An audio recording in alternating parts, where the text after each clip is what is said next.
La foi n'échoue jamais. On va parler de la notion de la foi.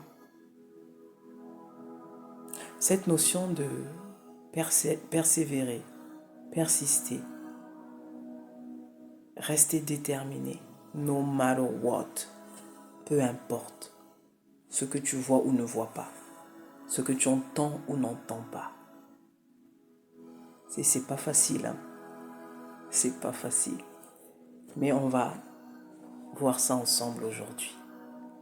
Je suis Genesis, bienvenue dans mon monde, où je t'invite à te connaître profondément, à recoller les morceaux avec la part divine qui est en toi. Je suis ici et maintenant pour t'aider à reprendre le pouvoir de l'être infini que tu es, afin que tu vives une vie libre, riche et épanouie. La foi n'échoue jamais.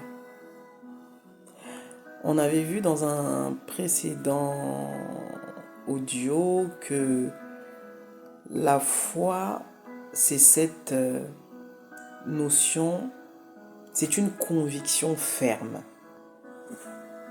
C'est une conviction ferme basée sur ce que ton esprit voit, pas sur ce que tes cinq sens voient.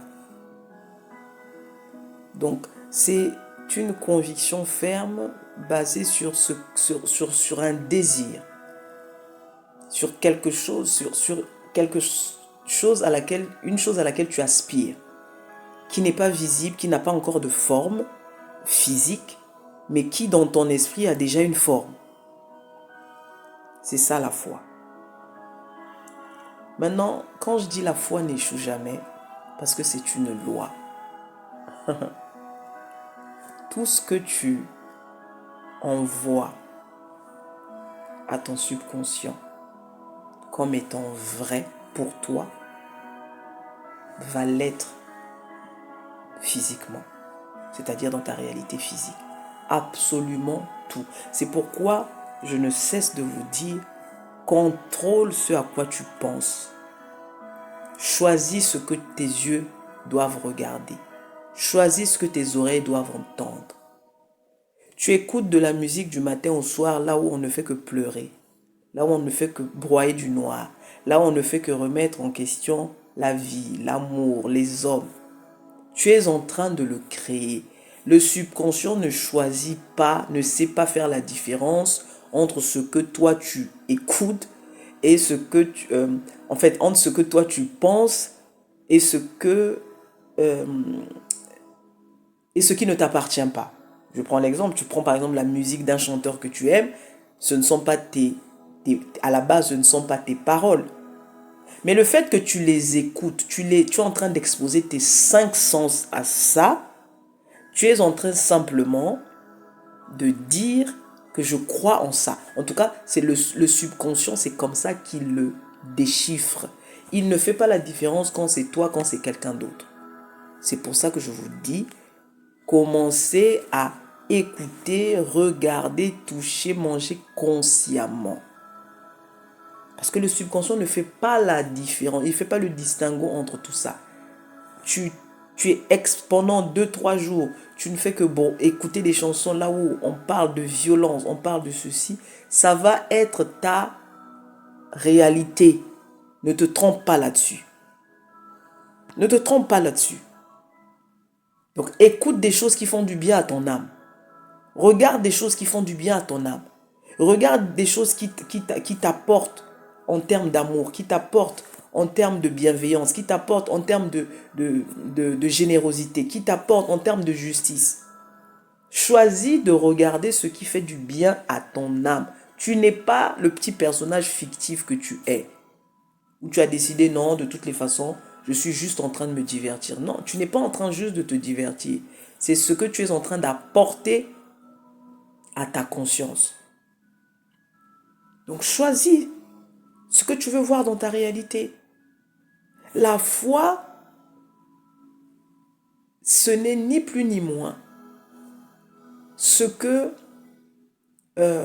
tu as exposé à tes cinq sens comme étant vrai et que le subconscient va prendre pour le projeter dans la réalité physique. Donc, quand tu dis, il faut que j'arrive à tel niveau, il faut que j'atteigne tel objectif, il faut que je fasse ceci, il faut que je fasse cela, il faut que j'arrive à ceci, il faut que je construise cela, tous les projets que tu peux avoir,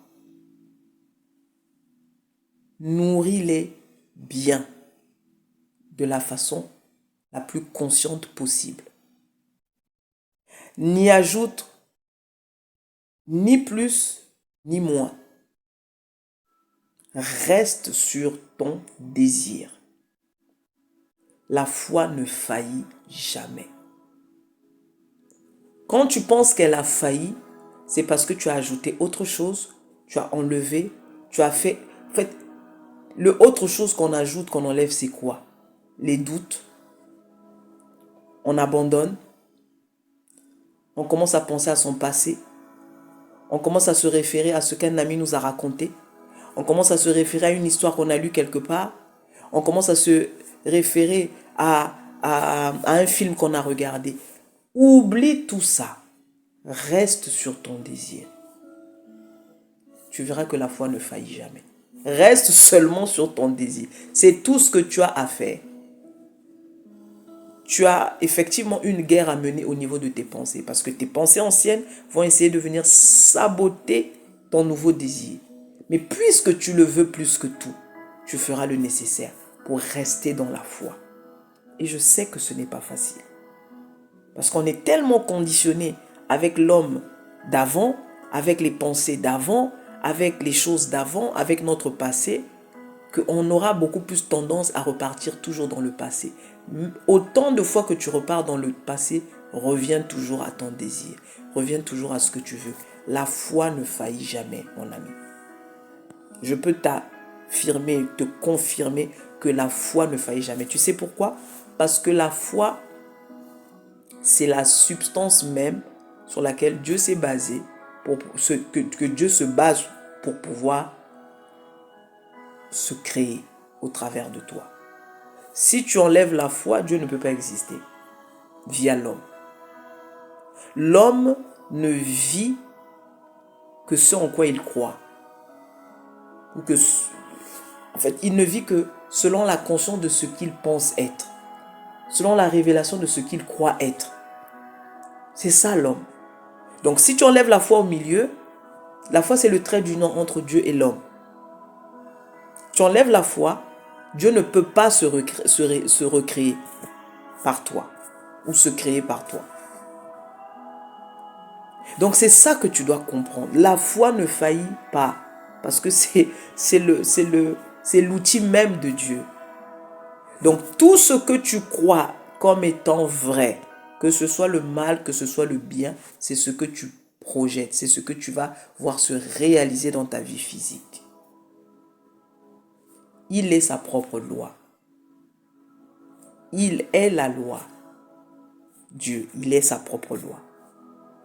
Tout ce que tu sèmes, tu le récoltes. Tout ce que tu as, c'est ce que tu donnes. Vous voyez, la foi ne se base que sur ces principes-là, les principes divins. Donc la question, pourquoi as-tu peur? Pourquoi as-tu peur de te lancer? Pourquoi tu procrastines à chaque fois? Tu remets à demain, tu remets au mois prochain, tu remets dans un an. Pourquoi tu n'oses pas prendre cette décision de te dire que à partir de maintenant, je vais le faire? Parce que tu as peur. Parce qu'il y a tes petits intérêts humains. Si je fais ceci, ceci va se passer. Si je ne fais pas assez ceci, ceci risquerait de se passer. Et tu es condamné en fait dans ça. C'est ça qui te retient simplement. Parce que si tu enlèves tout ça, tu peux le faire. Tu n'as pas besoin d'arriver au pire, d'être face au mur pour pouvoir prendre des décisions. Et très souvent, l'homme pense qu'il doit arriver face au mur pour pouvoir se dire, bon, maintenant, comme ça ne marche pas, je vais changer. Tu n'as pas besoin d'en arriver là. Crois simplement. La foi ne faillit jamais. Tout ce que tu n'as pas réussi à faire aujourd'hui là, c'est parce que tu crois que tu n'es pas capable d'y arriver. C'est parce que le passé te hante. C'est parce que le passé te poursuit. C'est parce que tes échecs d'hier te poursuivent. Et comme tu t'es défini par rapport à ces échecs, par rapport à toutes ces lois, par rapport à tout ce que tu as vécu, donc tu te dis ça ne marchera pas plus aujourd'hui. Mais je suis là pour te dire que c'est un mensonge. Crois. La foi ne faillit jamais quand on reste ferme, quand on reste déterminé sur son objectif, quand on reste figé. No matter what. L'expression no matter what, moi je la kiffe, je la surkiffe parce que elle est représentative de la foi. Peu importe, ça veut dire peu importe en français pour ceux qui ne comprennent pas l'anglais. Ça veut dire peu importe ce que tu vois à gauche, à droite, en face, derrière. Tu restes sur ton objectif, tu restes sur ton désir, tu restes sur ce que tu veux voir, tu vas le voir s'accomplir dans ta réalité physique. Crois, c'est tout ce que tu as à faire. Le reste, Dieu s'en charge. Le reste, le divin s'en charge. Crois simplement et tu verras. Je te souhaite une bonne journée. Genesis.